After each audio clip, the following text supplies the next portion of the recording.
Well, here's a simple Python code, and can you find the correct output of this code? You can pause the video to think for a moment. So, the correct output of this code is 10.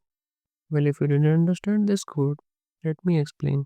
So, this is the code, and here we need to understand this part. Actually, the format of this is start and then end in this step. So, this is the step part, this is the ending part, this is the starting point. Since nothing is defined, so the starting point will be 0 and the ending point is also not defined. So it will be the length of this list, which is 4. So 4 is here.